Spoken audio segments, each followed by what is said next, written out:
사도 바울과 가장 가까운 도시라 하면 고린도가 되어 있습니다.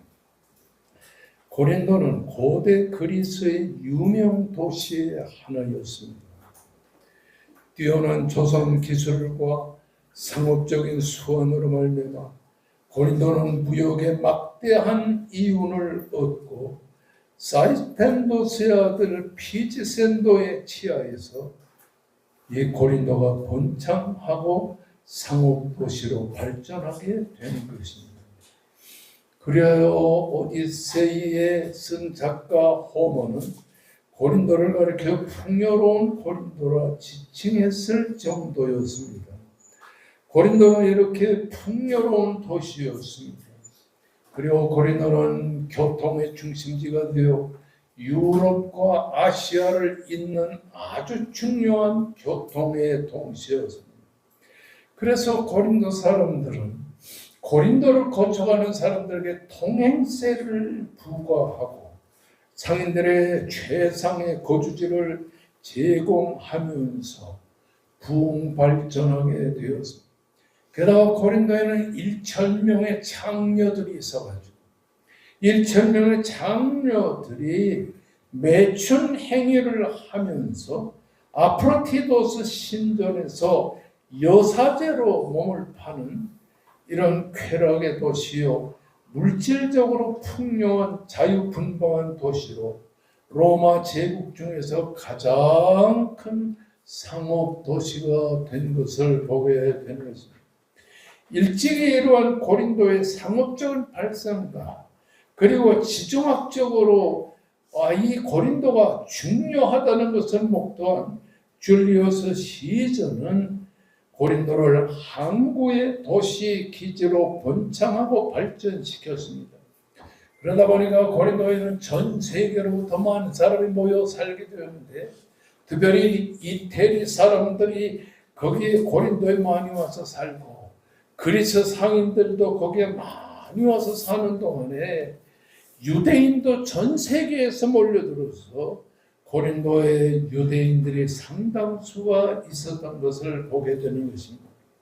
사도 바울은 AD 50년경 제2차 복음 전도여행 중에 아테네 복음 전파에 실패하고 나서 고린도로 장소를 옮기게 됩니다. 그리고 바울 사도는 브리스길라와 아굴라 그리고 믿음의 아들 디모데를 데리고 고린도에서 복음의 전파를 시작하게 되었던 것입니다. 안식일마다 고린도에서 바울 사도는 유대인의 회당에 모여 유대인과 헬라인들을 대상으로 성경을 강론하다가 디도 유스도란 사람의 집에 모여서 고린도 교회를 세우게 되고 심려를 기울여 목회에 열중하게 되는 것입니다.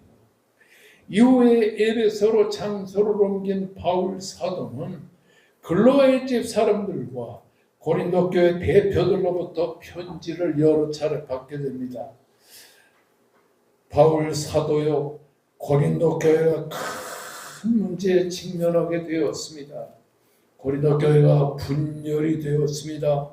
그리고 근친상간과 간음죄, 성적 부도덕인 행위, 우상의 제물에 관한 문제, 그리고 여자들의 머리에 수건을 쓰는 문제, 그리고 무질서한 성령 은사의 문제, 성도 간의 고소 등으로 인해서 이렇게 교회가 갈라지게 되었다고 여러 차례 바울 사도에게 사람을 보내고 또는 편지를 보냈습니다. 이러한 고린도 교회의 실상을 듣고 바울은 자기가 개척한 고린도 교회가 이렇게 어려움에 직면했구나 생각해서 기록한 것이 바로 고린도 전서와 고린도 후서가 되겠습니다. 바울은 고린도 전서와 고린도 후서를 기록하면서 자기의 신앙을 이렇게 고백합니다. 여러분 알지 않은 고린도전서 15장 10절의 말씀을 보면 그러나 나의 나된 것은 하나님의 은혜로 된 것이니 내게 주신 그의 은혜가 헛되지 아니하여 내가 모든 사도보다 더 많이 수고하였으나 내가 한 것이 아니요 오직 하나님이 함께하신 하나님의 은혜라고 말을 했습니다. 고린도 교회 안에는 음란과 죄악이 가득합니다. 그거는 고린도 지방에 1,000명의 여 창녀들이 있었고, 그리고 물질주의와 온갖 세속주의가 가득한 고린도 지방에다 교회를 세우다 보니까 고린도 교회에서 나온 고린도 지방에서 나온 성도들이 고린도 교회 안에서 문제를 많이 일으키게 된 것입니다. 그래서 바울 사도는 자기가 된 것은, 옛사람이 변하여 새사람이 된 것은 내가 가진 내 인간의 생각과 인간의 뜻으로 된 것이 아니라 하나님의 전폭적인 은혜로 되었다는 사실을 고백하게 된 것입니다. 나 된 것은 이라고 하는 말은 우리가 지금 사용하고 있는 성경에 보면 내가 된 것은 이라는 말로 번역을 다시 했습니다. 이 말은 호에이미 이런 말로 사용되는 것입니다. 이 말씀 중에 바울 사도는 인칭관계 대명사인 호스라는 말을 사용하지 않고 중성 단수관계 대명사인 호라고 하는 이 말을 사용하고 있음을 유의해야 될 것입니다. 바울 사도가 지금 자기가 내가 된 것은이라는 말은 내가 가지고 있는 나의 인격에서 내가 새로운 사람이 된 것이 아니라 바울은 그리스도를 믿고 그리스도를 알고 그리스도를 깨닫게 됨으로써 내가 새로운 인격으로 변화되었다는 사실을 보여주는 것입니다. 스데반을 죽이고 가편투표를 하는 일, 온 예루살렘으로 돌아다니며 예수를 믿는 성도들로 감옥에 가두고 심지어는 대제사장에게 다메섹으로 가는 공문을 받아가지고 그 다메섹에 가서 예수 믿는 사람들을 다 붙잡아다가 이제 감옥에 가두게 됩니다.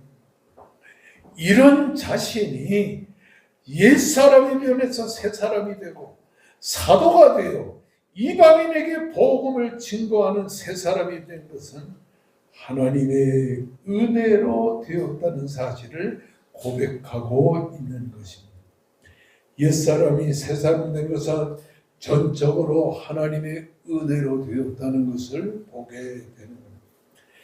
그렇게 술을 많이 먹고 그렇게 죄를 많이 짓고 그렇게 잘못된 인생을 살던 사람이 어느 날부터 싹 사람이 변해가지고 술도 끊고 담배도 끊고 교회로 열심히 신앙생활하는 것은 하나님의 은혜에 있었다는 사실을 고백하고 있는 것입니다. 옛사람이 새사람으로 변화된 것은 전적으로 하나님의 은혜로 되었다는 것을 보여주는 것입니다. 그래서 기독교를 은혜의 종교라고 부르게 된다는 사실인 것입니다. 흔히 사람들이 생각하는 것처럼 사람은 자신의 능력이나 자신의 지식이나 자신이 가진 힘으로 되는 것이 아니라 하나님이 주시는 전적인 하나님의 은혜로 된다는 사실을 바울 사도가 강조하고 있는 것입니다. 그래서 조금 전에 말씀드린 것처럼 고린도전서 15장 10절 말씀에 언급한 말씀과 같이 사람은 하나님이 주시는 하나님의 은혜로 새 사람이 된다는 것을 우리들에게 보여주고 있다고 하는 사실인 것입니다. 그래서 찬송가에 보면 이런 찬송이 있습니다. 하나님의 은혜로 있을 때 없는 자 왜 구속하여 주는지 난 알 수 없도다. 우리 한번 불러볼까요? 하나님의 은혜로 있을 때 없는 자 왜 구속하여 주는지 난 알 수 없도다. 310장 1절에서 4절까지 한번 쫙 불러오면서 하나님의 은혜를 상상해 보시길 바랍니다.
다시는 주님 늘 보호하실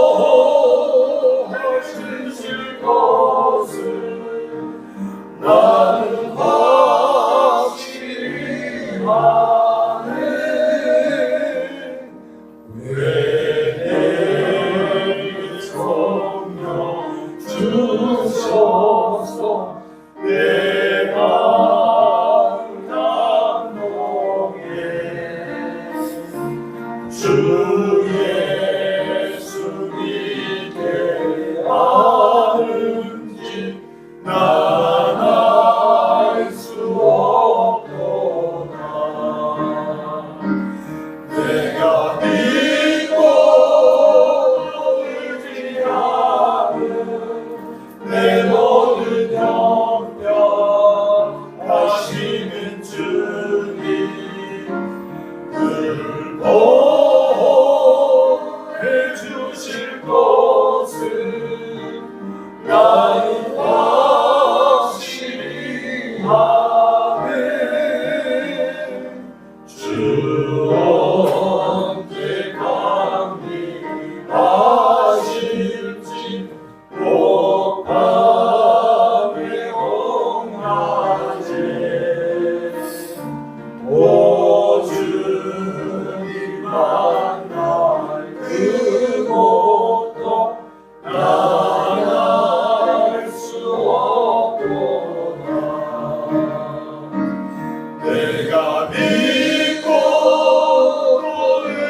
의지하는 내 모든 형편 하시는 주님 늘 보호해 주실 것을 나는 확실히 아네. 내가 옛사람이 변하여 새사람이 되고 술망나니가 변하여 온전히 새사람이 되는 것. 이것은 내 인간의 힘으로 되는 것이 아니라 하나님의 전적인 은혜로 된다는 말입니다.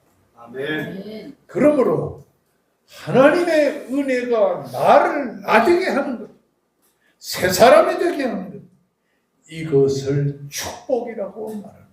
아멘. 여러분들에게 말한 창세기 12장 2절과 3절의 말씀을 보면 하나님께서 갈대아 우리에서 아브라함을 부르십니다. 그리고 내가 네게 지시할 땅으로 가라. 내가 거기서 너를 축복하리라. 그러면서 하나님께서 하나님의 은혜로 아브라함이 아브라함으로 변화되고 사라가 사라가 되게 하시고, 그리고 그 가정에 이삭이 태어나 메시아의 조상이 되게 하는 모든 것은 하나님의 은혜 속에서 주어지는 하나님의 축복이라는 사실을 강조하고 있는 것입니다. 그러므로 하나님의 은혜는 하나님의 축복이라는 사실인 것입니다. 그래서 이 하나님의 은혜를 두고 성경은 시편 31편 9절에 19절의 말씀에 보면 주를 두려워하는 자를 위하여 쌓아두신 은혜 곧 주께 피하는 자를 위하여 인생 앞에 베풀어 주신 하나님의 은혜가 어찌 그리 큰지요.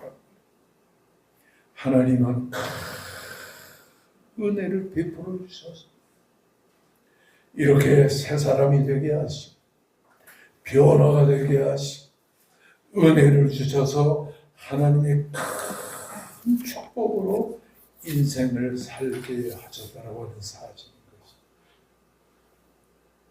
이렇게 바울 사도가 고린도 전서를 기록하면서 고린도에 있는 온갖 불의와 불법 속에서도 하나님께서 고린도로 바울 사도를 인도하여 고린도 교회를 세우게 하시면서 바울 사도가 고백한 건 뭐예요? 내가 된 것은 옛사람이 변하여 새사람이 되고 술꾼이 변하여 새로운 인생이 되고 내가 정말 사기꾼 같은 사람이 되어요. 온전한 사람이 된 것은 하나님의 전적인 은혜였다는 사실을 강조합니다.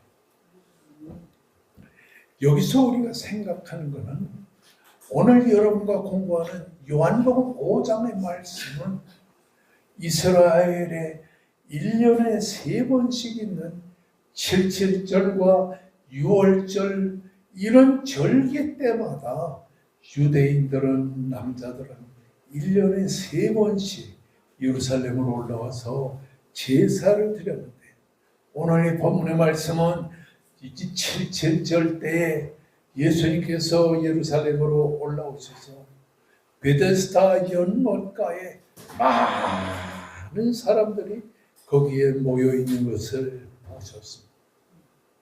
그래서 예수님께서 베데스다 연못에 들어가 보니까 거기에 수많은 병자가 앉아 있습니다. 그리고 소경이 앉아 있습니다. 그리고 다리를 저는 사람, 혈기 마른 사람, 온갖 병에 걸려 고통과 괴로운 함을 당하는 사람들이 거기에 많이 있었어요. 그런데 예수님께서 그 많은 병자들 중에 38년 된 병자가 있는 것을 보셨습니다. 이들은 어떠한 사람인가? 첫째로 기다림에 지쳐 있는 사람들이었습니다. 그 당시에 유대에는 하나의 전설이 있었어요. 그 예루살렘에 있는 양문 곁에 베데스다 연못에는 가끔 물이 꽉 하고 끓어오르는데 그거는 가끔 천사가 내려와서 그 베데스다 연못의 물을 끌어올리게끔 만드는데 그때 누구든지 먼저 들어가는 사람은 어떤 병에 걸렸든지 낫게 된다. 이런 전설이 있었는데 그 전설을 믿는 많은 사람들이 거기에 병자와 맹인과 다리 저는 사람과 혈기 마른 사람들 그 많은 병자들이 수백 수천 명이 그 베데스다 연못에 연못가에 누워 있다가 물이 끓어오르면 먼저 들어가는데 그들은 어떤 사람이냐? 물이 끓어오를 때를 기다리던 사람입니다. 1년도 아니고 2년도 아니고 수십 년 동안을 그 베데스다 연못에 물이 끓어오르는 것을 기다리던 사람이었습니다. 한결같이 물이 끓어오르는 것을 기다리던 사람이었습니다. 그런데 그 중에 38년 된 병자가 있었는데 그 사람도 그 연못에 물이 끓어오기를 그렇게 기다리는 사람이었다라고 하는 사실인 것입니다. 오랜 세월 동안 거기에 누워 있으면서 물이 끓어오르기를 기다리던 사람 중에 38년 된 병자가 있었다라고 하는 사실인 것입니다. 거기에 앞을 보지 못하는 맹인들, 많은 병자, 그리고 다리를 저는 사람들, 혈기 많은 사람, 이런 많은 사람들이 다 베데스다 연못가에 누워가지고서 물이 끓어오르기를 기다린 것 같이 38년 된 병자도 물이 끓어오기를 기다리고 있었던 사람이라. 그런데 이 사람들은 물이 끓어오르기를 기다리면서 너무 오랜 세월 동안 거기에 지쳐 있었다라고 하는 사실인 것입니다. 오늘도 삶에 지쳐 있는 사람들이 많이 있습니다. 가난에 지쳐 있는 사람들이 많이 있습니다. 그리고 병마에 지쳐 있는 사람들이 많이 있습니다. 이렇게 기다리다 지쳐 있는 사람들이 우리 주변에 얼마나 많이 있느냐라고 하는 사실.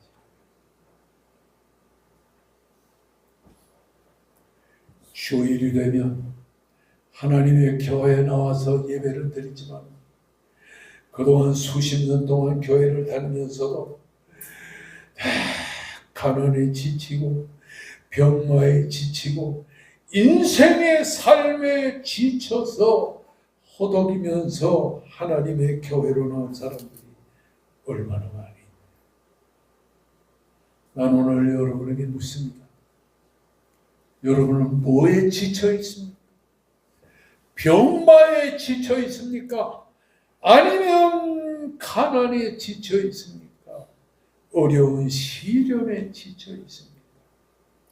2000년 전에 베데스다 연못에 그 물이 끓어오름을 기다리다 지치고 지친 사람들처럼 완전히 지쳐있는 사람들이 우리 주변에 많이 있다고 하는 사실인 것입니다.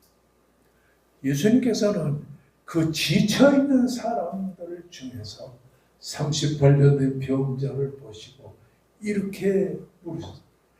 내가 낫고자 하느냐? 내가 수십 년 동안 베데스다 연못에서 물이 끓어오는 것을 기다리다가 지쳐 있는 것 같아. 아직도 너는 낫고 싶어하는 삶의 의욕을 가지고 있느냐?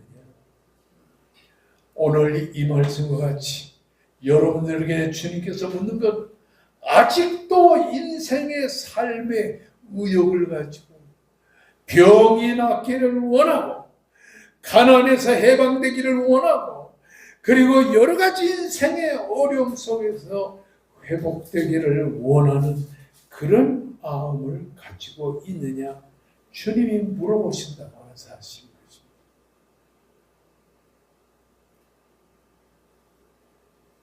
그리고 오늘 이 본문의 말씀은 이렇게 말합니다. 내가 낫고자 하느냐는 주님의 질문 앞에서 이 38년 된 병자가 뭐라고 그랬습니까? 주여, 물이 동할 때, 물이 움직일 때 나를 못에 넣어줄 사람이 없습니다. 나는 외롭습니다. 이 사람의 고백은 뭐냐면 나는 나를 도와줄 사람이 없습니다.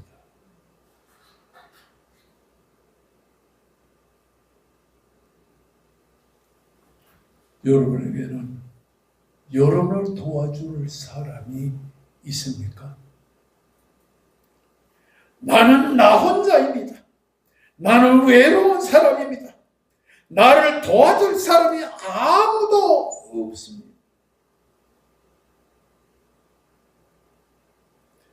제가 목회를 마치고 뭘 할까 기도하는 중에 마음이 자꾸 개척교회를 하고 싶은 마음이 들었어요. 그래서 강남에서 주일날 커피 전문점 오후 2시에서 4시 사이에 2시간을 빌려가지고 한 주간에 25만 원씩 내고 개척을 하는데 아들 목사가 나보고 그런 거예요. 아버지, 어떻게 도와주면 좋겠습니까? 그래서 내가 그랬어요. 나 도와줄 생각하지 마. 왕성교회가 5억을 도와주고 10억을 도와주고 20억을 도와줘서 그거 가지고 본뜻한 집을 얻어가지고서 개척하면 그거는 개척이 아니에요. 나는 혼자 할 테니까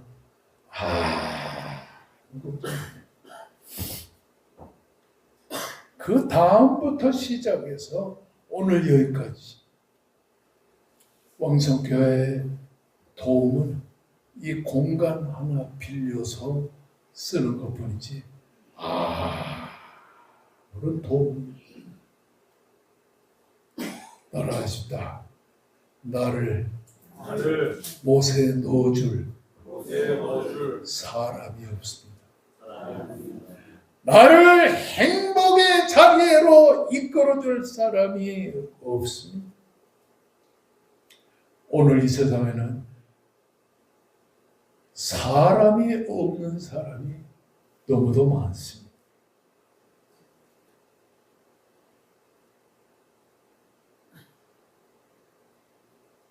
그렇게 많은데 요즘에는 텔레비에 보면 다 노인들이 돈이 좀 있는 사람들은 5억, 7억씩 내고 노인들이 사는 아파트에 들어가서 밥도 해주고 의사도 해주고 그리고 잠자리도 잘 만들어지고 청소도 해주는 곳에서 사는 사람들이 많이 있습니다.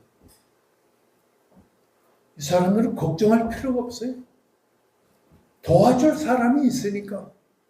몸이 좀 아프면 병을 치료해줄 의사가 거기에 있고 간호사가 거기에 있고 그리고 자기의 일가 친척 형제들이 일주일에 한 번씩 오니까 도와줄 사람이 있지만 이 세상에는 이런 도움을 베풀어 줄 사람이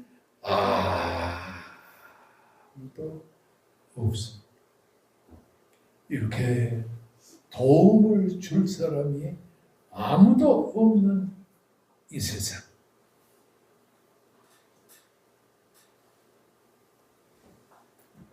이 38년 된 병자는 이렇게 말합니다. 나를 도와줄 사람이 없어. 내가 가는 동안에 다른 사람이 먼저 나가야 돼. 나는 인생의 실패자입니다. 나는 다른 사람보다 항상 뒤쳐져 살고 있습니다. 여러분, 인생의 삶에 지쳐있는 사람, 그리고 삶의 의욕이 다 꺾인 사람, 그리고 자신을 도와줄 사람이 아무도 없는 사람. 그래서 항상 인생의 삶에 항상 뒤쳐져서 살고 있는 사람. 여러분은 이 중에 어떤 사람에 해당되십니까? 예수님은 바로 이런 사람에게 필요한 분이라는 사실을 믿으시기를 주의 이름으로 축원합니다. 인생의 실패와 인생의 불행 속에서 일어날 길이 없는 사람들에게 예수님은 찾아오죠. 그 많은 사람 중에 38년 된 병자에게 찾아오셔서 예수님은 말합니다.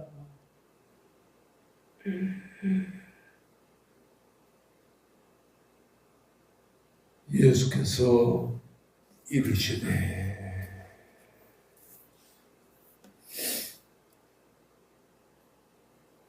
인생의 삶의 진정으로 기다림에 지친 사람들, 삶의 의욕이 꺾인 사람들, 그리고 자신을 도와줄 사람이 없는 이런 외로운 가운데 처해 있는 이 사람에게 예수님께서 찾아오셔서 이렇게 말씀하셨습니다. 예수께서 이르시되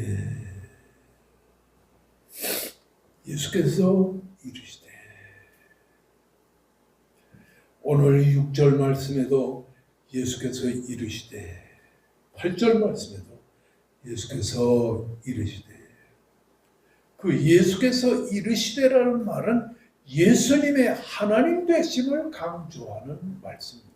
특별히 요한복음에서는 나는 본못이다 이런 문장이 여러 차례 나오는데 그것은 하나님 되심을 특별히 강조하는 말씀이라고 하는 사실이 그것입니다. 예수님은 어떠한 사람입니까? 그 누운 것을 보시고 병이 벌써 오랜 줄을 아시고 예수님은 우리의 고통과 괴로움을 알고 계시는 분이라는 사실입니다. 초자연적인 하나님의 능력에 의해 알고 계시는 하나님, 여러분의 고통과 여러분의 괴로움과 여러분의 아픔을 하나님은 다 알고 계시다라고 하는 사실입니다. 있습니까? 아멘. 그 다음에 8절 말씀에 보면 예수께서 이르시되 일어나 네 자리를 들고 걸어가라 이르시되, 예수님의 이르시되라는 말 속에는 예수님의 능력이 들어있는 것을 보게 되는 것입니다. 로마서 8장 24절에 로마서 3장 24절에 말씀 보면 그리스도 예수 안에 있는 성령으로 말미암아 하나님의 은혜로 값없이 의롭다 하심을 얻게 되었느니라고 강조하고 있는 거죠. 나는 무엇이다 호에이니, 이런 말이 요한복음에 쭉 나오기 때문에 요한복음은 예수님의 신성을 특별히 강조하는 책입니다. 하나님 되시는 예수 그리스도를 만나려면 요한복음을 읽으셔야 되는 것입니다. 오늘 본문의 말씀 보면 일어나 네 자리를 들고 걸어가라 하는 말씀이 예수님의 입에서 떨어지니까 그 사람이 곧 나아서 즉각적인 치료의 역사가 일어나게 됐다는 사실을 기억하시기를 바랍니다. 아멘. 예수님은 여러분의 아픔을 알고 계세요. 예수님은 여러분의 고통을 알고 계세요. 그리고 예수님에게는 이르시되의 말씀이 있습니다. 이 말씀이 떨어질 때 여러분에게는 기적이 일어나고 은혜가 일어나고 축복이 일어난다는 사실을 믿으시기를 주의 이름으로 축원합니다. 베데스다 연못에 도착하신 예수님이 보니까 기다리다 지쳐 있는 사람들이 너무도 많은데, 오늘도 인생의 행복을 기다리다 지친 사람들, 그리고 삶의 의욕이 다 꺾인 사람들, 그리고 자기를 행복의 연못에 넣어줄 사람이 없는 사람들, 우리 주변에 그런 사람이 얼마나 많습니까? 나를 행복하게 해줄 사람이 어디에 있는가 찾았지만 아무도 자기를 행복하게 해줄 사람이 없는 사람들이 이 세상에 많이 있어요. 이런 사람들에게 예수님은 찾아오셔서 말씀하십니다. 그렇습니다. 예수만이 여러분의 인생에 행복을 주시는 분이요, 예수만님은 여러분에게 축복을 주시는 온전하신 하나님이라는 사실을 믿으시기를 주의 이름으로 축원합니다. 다 같이 우리 큰 목소리로 통성기도하면서 간구하십니다. 두 손 높이 들고 죄 하고 부르짖으면서 병들고 심하는 성도들에게 예수의 은혜와 사랑으로 축복해달라고 하나님 앞에 간절히 기도합시다. 임종욱 목사님과 사모님에게 건강의 은혜를 베풀어 주옵소서. 그리고 조병철 목사님의 사모님에게 건강의 은혜를 베풀어 주시옵소서.